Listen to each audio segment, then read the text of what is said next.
Hello dear students, good morning to all. मैं अरविंद कुमार फिर से एक बार स्वागत करता हूं आपका बूस्टर नर्सिंग करियर पॉइंट की ऑनलाइन क्लासेस के अंदर। आज मैं आपके साथ में एक शानदार टॉपिक लेकर आया हूं। ये टॉपिक मैनेजमेंट से लेकर आया हूं। जैसा कि प्रीवियस ईयर में आपको देखने को मिलेगा, नॉर्थ सेट एग्जाम में 2 से 3 क्वेश्चन हर बार यहां से आते हैं।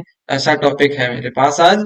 और हर एग्जाम में कोई ना कोई एग्जाम जो हर बार होते हैं उसमें कोई ना कोई क्वेश्चन यहाँ से आते रहते हैं। तो आज की क्लास शेयर करने से पहले मैं आपको रिपब्लिक डे के बारे में कुछ बोलना चाहूंगा कि ये जो रिपब्लिक डे, आप सब जानते हैं रिपब्लिक डे कब से मनाते हैं।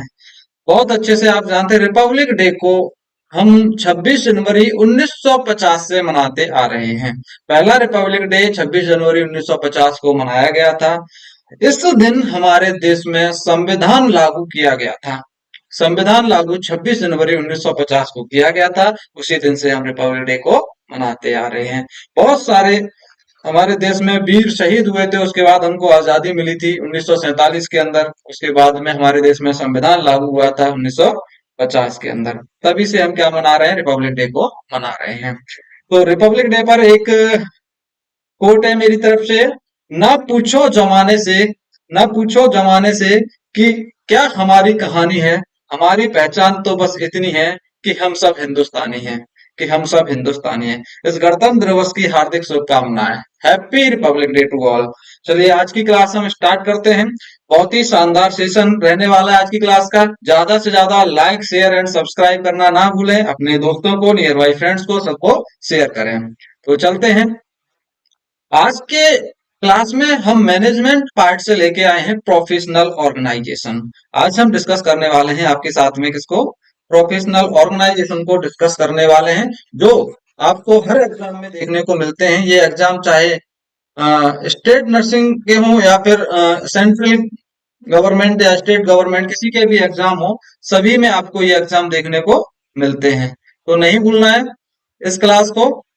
हम स्टार्ट कर रहे हैं प्रोफेशनल ऑर्गेनाइजेशन। तो प्रोफेशनल ऑर्गेनाइजेशन में हम क्या क्या डिस्कस करने वाले हैं, सबसे पहले हम आईसीएन के बारे में पढ़ेंगे, जिसकी फुल फॉर्म आपके सामने लिखी हुई है, international council of nurses. International council of nurses. Second INC, Indian nursing council.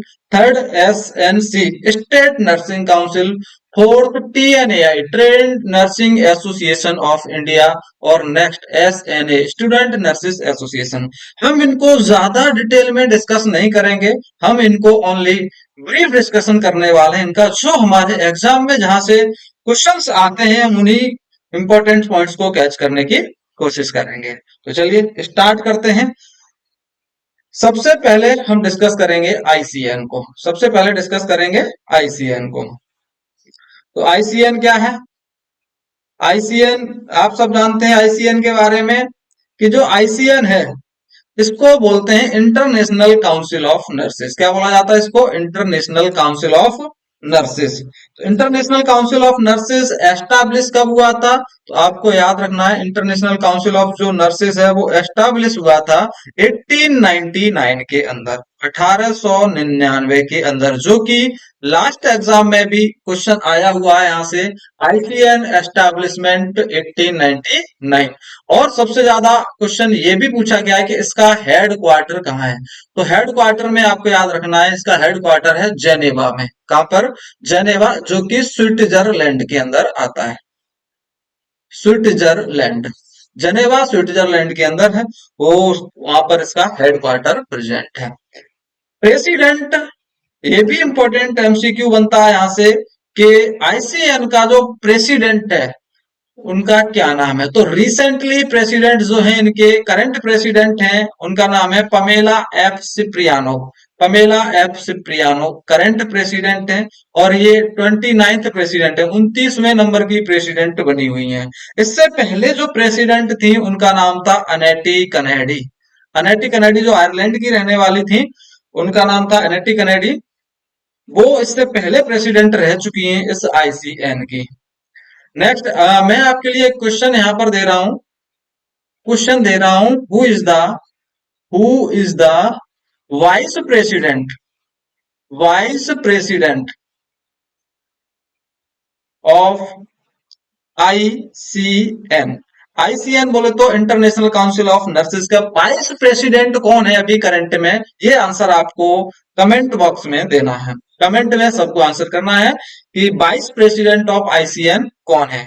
Clear. चलिए नेक्स्ट देखेंगे। इसकी गवर्निंग बॉडी जो होती है वो होती है सीएनआर। गवर्निंग बॉडी कौन है इसकी? सीएनआर। सीएनआर की फुल फॉर्म होती है council of nursing representation. Council of nursing representation इसकी सीएनआर बॉडी है।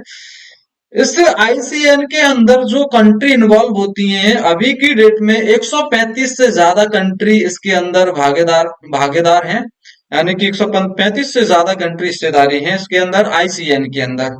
ये ऑर्गेनाइजेशन के अंदर जो टोटल मेंबर होते हैं वो 14 मेंबर होते हैं। 14 मेंबर का ये ऑर्गेनाइजेशन होता है। 14 मेंबर का ऑर्गेनाइजेशन है, सेटअप है पूरे। 14 मेंबर इसके अंदर होते हैं। कौन से 14 मेंबर होते हैं वो? एक उसमें प्रेसिडेंट होगा, 3 वाइस प्रेसिडेंट होंगे और 10 सीएनआर मेंबर होते हैं। तो टोटल मिला के हो जाते हैं 14 मेंबर। टोटल मिला के मेंबर कितने? 14 मेंबर होते हैं। तो ये हम डिस्कस कर चुके हैं आईसीएन के बारे में। कुछ इसके फंक्शंस होते हैं उनको भी देखने वाले हैं। कौन से फंक्शंस हैं इसके? फंक्शंस, पहला फंक्शन इसका ये जनरेट करते हैं कोड ऑफ एथिक्स को। आईसीएन का काम है कि हमारे जो कोड ऑफ एथिक्स हैं उनको जनरेट करना। कोड ऑफ एथिक्स को हम नेक्स्ट क्लास के अंदर डिस्कस करेंगे कि कोड ऑफ एथिक्स क्या होते हैं, कब ये एस्टैब्लिश हुए थे, फर्स्ट कोड ऑफ एथिक्स क्या था, है ना। इन सबको हम नेक्स्ट क्लास के अंदर डिस्कस करने वाले हैं। अभी यहाँ का एक इंपॉर्टेंट एमसीक्यू बनता है कि कोड ऑफ एथिक्स को जनरेट कौन करता है, तो आप आंसर करेंगे ICN, international council of nurses. दूसरा, इंटरनेशनल नर्सेज डे को सेलिब्रेट करना। इंटरनेशनल नर्सेज डे को सेलिब्रेट करना ये भी आईसीएन का ही काम है। पूरे विश्व के अंदर, वर्ल्ड के अंदर इंटरनेशनल नर्सेज डे मनाया जाता है, वो आप सबको पता है 12 मई को मनाया जाता है on the basis of Florence Nightingale जन्मदिन। तो फ्लोरेंस नाइटिंगेल के बर्थडे के अकॉर्डिंग ही, उनके जन्मदिन के बेस पर ही हम क्या मनाते हैं, हर साल इंटरनेशनल नर्सेज डे मनाते हैं। तो एक क्वेश्चन और यहां से आ रहा है, देखिए बहुत ही इंपॉर्टेंट, जो आपको लास्ट एग्जाम में देखने को मिले होंगे कई सारे एग्जाम में, कि हमारा जो इंटरनेशनल नर्सेज डे है जो अभी लास्ट गया है 2023 वाला 12 मई को, उसकी थीम क्या थी? थीम क्या थी नर्सेज डे की? उसकी थीम थी our nurses our future. Theme थी अवर नर्सेज अवर फ्यूचर, हमारी नर्सेज हमारा फ्यूचर। ये हमारी थीम थी इंटरनेशनल नर्सेज डे की। अच्छा, हम देखेंगे डब्ल्यूएचओ की एक थीम और थी जो 7 अप्रैल को आई थी। 7 अप्रैल वर्ल्ड हेल्थ डे जब हम मनाते हैं उस दिन डब्ल्यूएचओ की थीम क्या थी? उसकी थीम थी हेल्थ फॉर ऑल। दोनों ही थीम आपको याद रखनी है, जो कि नेक्स्ट एग्जाम, आने वाले एग्जाम में आने के इनके चांसेस रहते हैं। डब्ल्यूएचओ की थीम थी 7 अप्रैल को दी गई थी हेल्थ फॉर ऑल, और नर्सेज डे पर जो थीम आई थी वो थी our nurses our future. Our nurses our future. तो गाइस मुझे लगता है ये आईसीएन टॉपिक आपका यहाँ से बनने वाले सारे क्वेश्चंस हमने यहाँ पर देख लिए हैं। यहाँ से जो भी क्वेश्चंस आएंगे वो सारे के सारे यहीं से आपको क्वेश्चंस पूछने को मिलेंगे। तो एग्जाम में हमें एक भी क्वेश्चंस नहीं छोड़ना है। एक क्वेश्चंस आप कर रहे हैं तो आप हजारों स्टूडेंट से आगे चल रहे हैं। तो एक भी क्वेश्चंस नहीं छोड़ना, जहां से हमें क्वेश्चंस देखने को मिलते हैं वो सारे के सारे टॉपिक हम डिस्कस करेंगे। तो चलिए दूसरा हम प्रोफेशनल ऑर्गेनाइजेशन डिस्कस करने वाले हैं जिसका नाम है आईएनसी। दूसरा प्रोफेशनल ऑर्गेनाइजेशन नाम है जिसका आईएनसी। आईएनसी, आईएनसी का मतलब है Indian nursing council. Indian nursing council, जो कि आप सब लोग बहुत अच्छे से जानते हैं इसके बारे में कि ये एस्टाब्लिश कब हुआ था। एस्टाब्लिश 1947 को। एस्टाब्लिश कब हुआ था ये? 1947 में हुआ था। इम्प्लीमेंट कब हुआ था? 1948, 1948 को इम्प्लीमेंट हो गया था। ये एक ऑटोनोमस ऑर्गेनाइजेशन है, इसके अंडर आता है।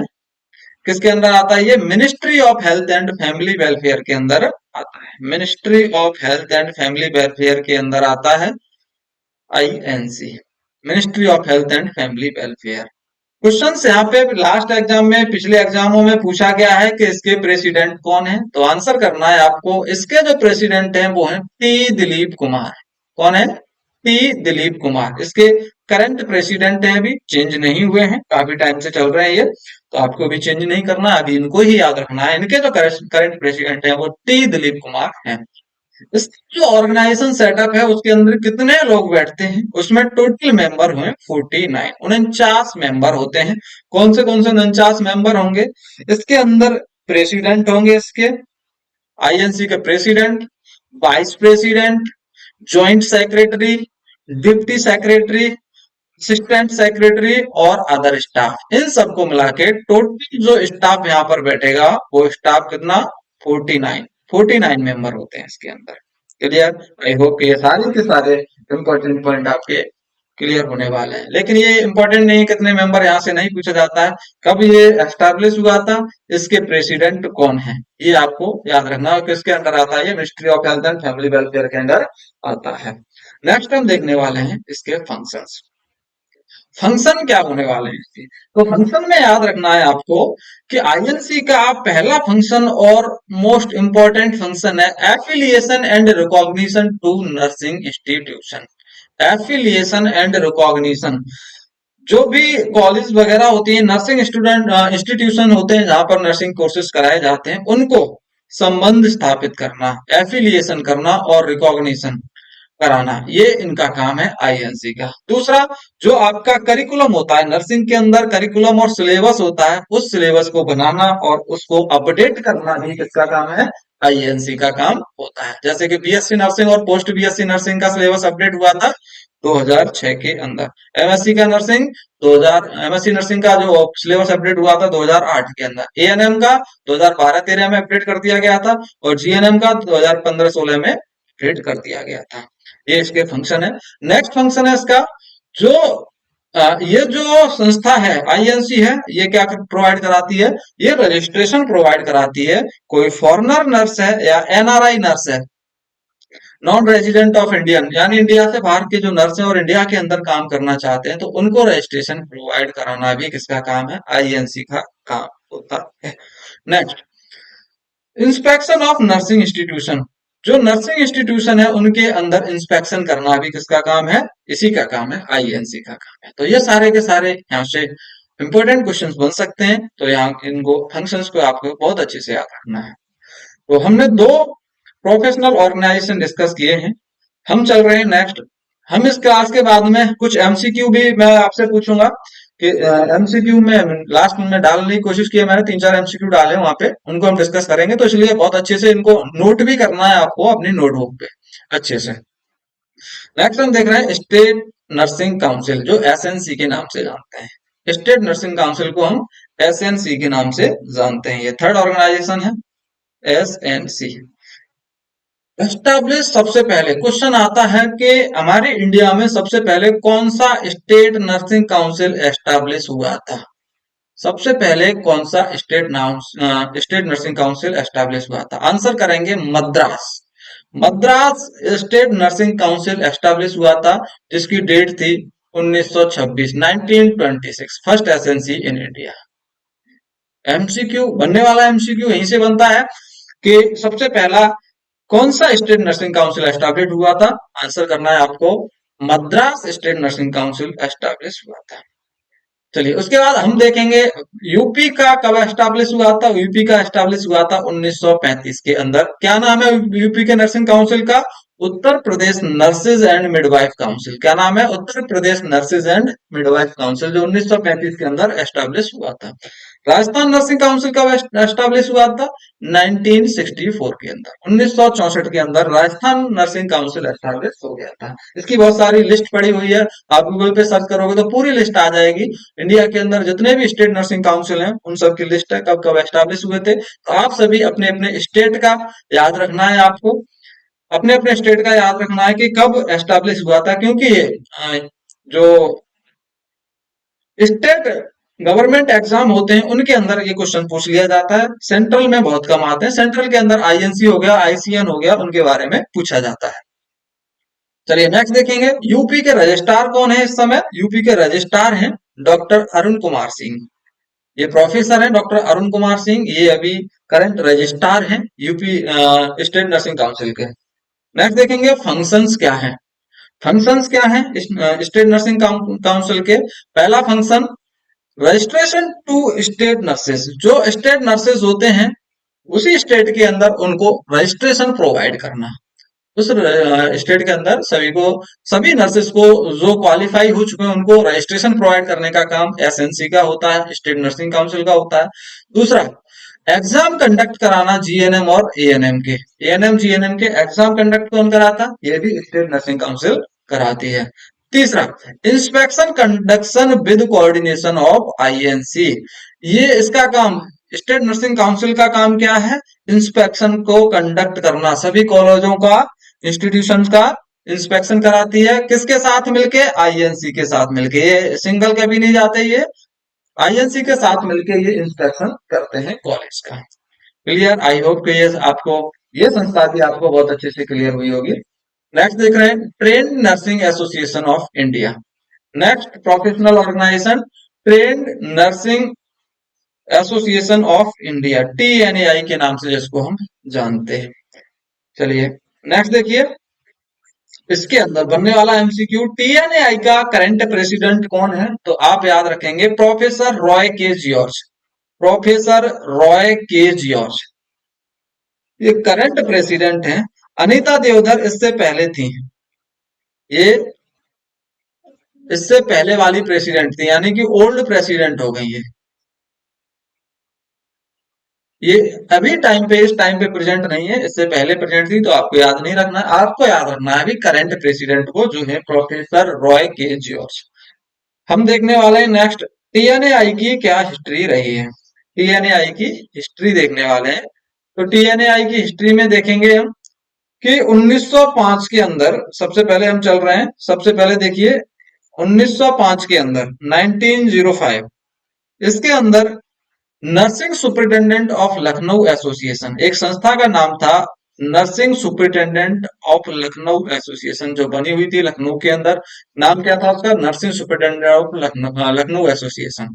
और एक 1908 के अंदर एक संस्था का डेवलपमेंट और हुआ था जिसका नाम था TNA Bombay. TNA Bombay, trend nursing association Bombay. ये दो संस्था थी पहले। ये दोनों संस्था ने अपना ऑफिस शेयर किया था 1909 के अंदर। ये दोनों क्या हो गया था, इन्होंने अपना ऑफिस शेयर कर लिया था। ये दोनों संस्था ने एक ऑफिस कर लिया था। इनके पहले दो अलग अलग ऑफिस थे, उसके बाद में इन्होंने अपना एक ऑफिस कर लिया था और नाम दे दिया उस office, both association share same office, मतलब दोनों ने सेम ऑफिस को शेयर कर लिया था, एक ही ऑफिस बना लिया था। 1910 के अंदर इन दोनों ने मिलके एक पब्लिश किया था जर्नल को। फर्स्ट जर्नल पब्लिश किया था इन्होंने 1910 के अंदर। 1910 के अंदर इन्होंने पब्लिश किया था फर्स्ट जर्नल को। 1933 में, बहुत इंपॉर्टेंट यहां पर, 1933 के अंदर टीएनए था, ये दोनों मिलके एक ही हो गए थे और नाम दे दिया था TNAI. TNAI, trained nursing association of India. Trained nursing association of India. 1905 में कौन सा था? Nursing superintendent of Lucknow association. 1908 के अंदर टीएनए बॉम्बे। 1909 में दोनों ने अपनी ऑफिस एक कर ली थी। 1910 में दोनों ने मिलके जर्नल को पब्लिश किया था और 33 के अंदर इन्होंने अपने संस्था को, दोनों ने मिलके एक नाम दे दिया था जिसका नाम था TNAI, trained nursing association of India. तो ये एमसीक्यू बनता है, trained nursing association of India नाम हो गया था इसका, कब हुआ था? 1933 के अंदर। ये मेंबर है सीएनएफ का, it become a member of CNF. अच्छा, सीएनएफ के अंदर ये कब इन्वॉल्व हुआ था? तो आंसर करना है आपको, 1974 के अंदर इन्वॉल्व हो गया था सीएनएफ के अंदर। कब? 1974 के अंदर। 1974 के अंदर ये इन्वॉल्व कर लिया गया था सीएनएफ के अंदर। नेक्स्ट देखिए, फंक्शंस क्या हैं इसके। टीएनएआई के फंक्शंस, पहला फंक्शन है वर्क फॉर नर्सिस वेलफेयर, ये नर्सिंग वेलफेयर के लिए काम करती है। दूसरा, प्रमोट नर्सिंग रिसर्च, जो भी नर्सिंग रिसर्च होती है उनको प्रमोट करने का काम होता है। हमारा जो सैलरी इंक्रीजमेंट होता है वो भी किसका काम है? इसी का, यानी नर्सिस वेलफेयर के लिए सैलरी इंक्रीजमेंट का कराना ये टीएनएआई का ही काम है। जो 7th ग्रेड पे आज हमको मिल रहा है वो किसके जरिए मिल रहा है? टीएनएआई के जरिए मिल रहा है। इन्होंने हमको 7th ग्रेड पे दिलवाया है। नेक्स्ट देख रहे हैं, student nursing nurses association SNA के बारे में। एसएनए एस्टेब्लिश कब हुआ था? स्टूडेंट नर्सिंग एसोसिएशन आंसर करना है 1929 के अंदर। 1929 के अंदर स्टूडेंट नर्सेस एसोसिएशन एस्टेब्लिश हो गया था। Organise annual function for nurse student nurses. करते क्या है ये एनुअली फंक्शन सेलिब्रेट करते हैं, ऑर्गेनाइज करते हैं हर साल। नर्सेज जो स्टूडेंट नर्सेज होते हैं उनके लिए फंक्शंस को ऑर्गेनाइज करना ही इनका काम है। और इनके सेक्रेटरी कौन है? सेक्रेटरी है इनके नाथिनी। नाम क्या है? नाथिनी। इनके सेक्रेटरी का नाम नाथिनी है। चलिए याद रखना है आपको, student nurses association of India, student nursing association SNA only कब एस्टेब्लिश हुआ था? 1929 को एस्टेब्लिश हो गया था। तो अभी हम सारे के सारे इंपॉर्टेंट ऑर्गेनाइजेशन, प्रोफेशनल ऑर्गेनाइजेशन जो हैं उनको हम डिस्कस कर चुके हैं। आपको मैं कुछ क्वेश्चन यहाँ पर पूछने वाला हूँ कि सबसे पहले बताइए ICN international council of nurses कब एस्टेब्लिश हुआ था? आपको आंसर करना है 1899 के अंदर, 1899 के अंदर। आप सबको याद होगा, देखिए मैंने यहाँ पर बताया था जो 1899 के अंदर एस्टेब्लिश हुआ था उस एजेंसी का नाम है आईसीएन। आईएनसी कब एस्टेब्लिश हुआ था? तो आपको आंसर करना है 1947 के अंदर। आईएनसी कब एस्टेब्लिश हुआ था? 1947 के अंदर। नेक्स्ट, दूसरा इसके बाद में जो स्टेट नर्सिंग काउंसिल है एसएनसी, ये कब एस्टेब्लिश हुआ था? ये सबसे पहले बना था मद्रास में 1934 में, यूपी वाला 1935 में, और आरएनसी मतलब राजस्थान वाला 1964 के अंदर एस्टेब्लिश हो गया था। नेक्स्ट, टीएनएआई कब एस्टेब्लिश हुआ था? टीएनएआई दोनों ब्रांच शेयर की गई थी, यानी सेम ऑफिस बनी थी 1933 के अंदर। कब बन गई थी? 1933 के अंदर। उससे पहले कुछ हिस्ट्री रही है इसकी, वो मैंने आपको बता दी है, याद रखना है आपको। और लास्ट हमने जो डिस्कस किया है एसएन स्टूडेंट नर्सेस एसोसिएशन, ये कब एस्टेब्लिश हुआ था? 1929 के अंदर एस्टेब्लिश हुआ था। और इसकी जो सेक्रेटरी है वो नांदिनी है।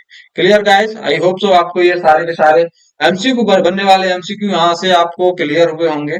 नेक्स्ट देखिए, इसी के साथ में हम कुछ हिस्ट्री है इंडिया की वो हम डिस्कस करने वाले हैं। हिस्ट्री सबसे पहले देखिए, 1871 के अंदर 6 मंथ ट्रेनिंग प्रोग्राम चलाया गया था। सबसे पहले एक प्रोग्राम चला था जिसका ड्यूरेशन था मात्र 6 मंथ का, और ये नर्सेस के लिए था। कहां पर स्टार्ट हुआ था? मद्रास के अंदर। सबसे पहले एक नर्सेस के लिए प्रोग्राम चला था, ओनली ट्रेनिंग प्रोग्राम था, कोई कोर्स वगैरह उस टाइम पे अवेलेबल नहीं थे। ANM, GNM, BSc nursing, MSc nursing कुछ भी अवेलेबल नहीं था उस टाइम पे। तो सबसे पहले ट्रेनिंग प्रोग्राम चलाया गया था मद्रास के अंदर। किस डेट में? 1871 के अंदर। उसके बाद में 1916 में एक लेडी हेल्थ विजिटर प्रोग्राम के नाम से एक कोर्स कराया जाने लगा, जिसका ड्यूरेशन था मात्र 18 मंथ। 1.5 ईयर का, 1.5 साल का ये कोर्स था। बाद में इसी को नाम दे दिया था जीएनएम। जीएनएम कब स्टार्ट हुआ था? तो आंसर करना है आपको कि जीएनएम जो पहले 18 महीने का होता था उसको स्टार्ट किया गया था 1916 के अंदर। कब स्टार्ट किया गया था? 1916 के अंदर स्टार्ट कर दिया गया था। नेक्स्ट देखिए, 1946 में 1946 के अंदर बीएससी नर्सिंग के लिए स्टार्ट कर दिया गया, बेसिक बीएससी नर्सिंग स्टार्ट कर दिया गया था ये कोर्स। कहां पर? राजकुमारी अमृत कौर जो इंस्टीट्यूट है दिल्ली के अंदर, राजकुमारी अमृत कौर के नाम से, उसके अंदर ये सबसे पहले स्टार्ट कर दिया गया था। और बेलोर नाम की एक सिटी और है इंडिया के अंदर, बेलोर में भी ये स्टार्ट कर दिया गया था। तो ये सबसे पहले स्टार्ट कर दिया गया था बीएससी नर्सिंग 1946 में। उसके बाद में 1951 के अंदर एएनएम स्टार्ट कर किया गया था पंजाब में। एएनएम पंजाब के अंदर 1951 में स्टार्ट हुआ था। 1953 के अंदर बीएससी पोस्ट बीएससी नर्सिंग को स्टार्ट किया गया था। 1953 के अंदर पोस्ट बीएससी नर्सिंग, और 1959 59 के अंदर एमएससी नर्सिंग को फिर से राजकुमारी अमृत कौर के यहाँ पर स्टार्ट कर दिया गया था। इसी इंस्टीट्यूट के अंदर एमएससी नर्सिंग पहली बार स्टार्ट कर दी गई थी। 1969 के अंदर, अच्छा ये राजकुमारी अमृत कौर के यहाँ आ गई थी एमएससी नर्सिंग 1969 के अंदर। अच्छा ये इसको थोड़ा सा कट कर दीजिए यहाँ पर। 1981 के अंदर एमफिल, 1981 के अंदर एमफिल स्टार्ट हुई थी नर्सिंग में एमफिल होती थी पहले, अभी इसको बंद कर दिया गया है। वो 1981 के अंदर स्टार्ट कर दी गई थी, जिसको अब बाद में बंद कर दिया गया था। उसकी जगह अब हम कराते हैं पीएचडी। तो पीएचडी जो कराते हैं वो 1991 से स्टार्ट हुई है, ये भी राजकुमारी अमृत कौर के अंदर स्टार्ट की गई थी। तो कुछ बनने वाले इंपॉर्टेंट पॉइंट यहाँ से आपको मिल सकते हैं। ये हमारे नर्सेस की हिस्ट्री है, नर्सिंग की हिस्ट्री है, कब GNM, ANM, BSc nursing, MSc nursing start हुआ था। चलिए, तो कुछ एमसीक्यू, जैसा कि मैंने आपसे पहले बताया कि मैं कुछ एमसीक्यू आपको अ, बताऊंगा जो आज मैंने टॉपिक पढ़ा है। तो पहला एमसीक्यू है, the head quarter of international council of nurses located in. International council of nurses मतलब आईसीएन का हेड क्वार्टर पूछा गया है। तो मैंने आपको सबसे पहले जो प्रोफेशनल ऑर्गेनाइजेशन पढ़ाया था, ICN, international council of nurses, उसका जो हेड क्वार्टर था वो कहा था, जेनेवा में, स्विट्जरलैंड के अंदर। मैंने बताया था आपको, जेनेवा नाम की सिटी है स्विट्जरलैंड में, वहां पर ये हेड क्वार्टर इसका लोकेटेड है। दूसरा एमसीक्यू दूसरा एमसीक्यू है इसका, the activity of international council of nurses include. International council of nurses की एक्टिविटी क्या होती है? इंटरनेशनल काउंसिल ऑफ नर्सेज की एक्टिविटी पूछी गई है यहाँ पर। इंटरनेशनल काउंसिल ऑफ नर्सेज की एक्टिविटी क्या होगी? तो देखिए यहाँ पर ऑप्शन देखिए, पहला ऑप्शन है publication of nursing journal of India, nursing journal को पब्लिश करना, ये इंटरनेशनल काउंसिल ऑफ नर्सेज की एक्टिविटी है, आईसीएन की एक्टिविटी है। दूसरा, publication of Indian nursing year book. Third, publication of code of ethics, या फिर D, all of the above. कौन सा आंसर इसके अंदर सही होने वाला है? आप जल्दी से आंसर कीजिए, कौन सा आंसर इसका इंटरनेशनल काउंसिल ऑफ नर्सेज से रिलेटेड है? तो मैंने पहले ही बताया था आपको, फंक्शन जब बताए थे मैंने इंटरनेशनल काउंसिल ऑफ नर्सेज के, तो उसमें बताया था इसका काम होता है कोड ऑफ एथिक्स को जनरेट करना। कोड ऑफ एथिक्स को जनरेट करना, नर्सेज के लिए जो कोड ऑफ एथिक्स जनरेट है, हम कोड ऑफ एथिक्स जो पढ़ते हैं, उनको जनरेट करना किसका काम है? ये इसी का काम है, इंटरनेशनल काउंसिल ऑफ नर्सेज का। बाकी और कोई काम नहीं है इनमें से। ये जर्नल को पब्लिश करना, ये इसका काम नहीं है। फर्स्ट जर्नल पब्लिश किया था टीएनआई ने मिलके, है ना। ये बाकी सारे काम इससे रिलेटेड नहीं है। नेक्स्ट और लास्ट क्वेश्चन है इस टॉपिक का, which organisation publish the international nursing review. कौन सा ऑर्गेनाइजेशन, कौन सा ऑर्गेनाइजेशन,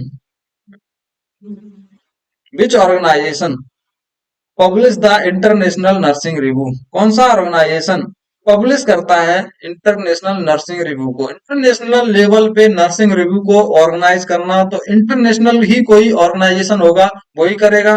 टीएनएआई करेगा, trend nursing association of India करेगा, या फिर आईएनसी करेगा, या आईसीएन करेगा, या डब्ल्यूएचओ करेगा। चार ऑप्शन है आपके पास, आंसर कमेंट बॉक्स में करना है कौन सा है। तो मैंने आपको बताया था, आपको इंटरनेशनल लेवल पे रिव्यू देना है, वो काम है आईसीएन का, इंटरनेशनल काउंसिल ऑफ नर्सेस का। होप सो कि आपको ये सारे के सारे क्वेश्चंस यहाँ पर क्लियर हुए होंगे, और आज का जो मैंने टॉपिक आपके साथ शेयर किया है ये आपका बहुत अच्छे से क्लियर हुआ होगा। उम्मीद करता हूं कि ये टॉपिक आपकी समझ में आया होगा। इसको टॉपिक को अपनी नोटबुक पे नोट डाउन करना है इसको, और अपने नियरली स्टूडेंट को भी शेयर करना है। मैंने जो क्वेश्चंस पूछा गया है उसका आंसर भी आपको कमेंट बॉक्स के अंदर करना है। क्लियर दोस्तों? चलिए, thank you. Happy Republic day to all students. फिर से एक बार इस रिपब्लिक डे की आप सभी को बहुत बहुत शुभकामनाएं। Thank you.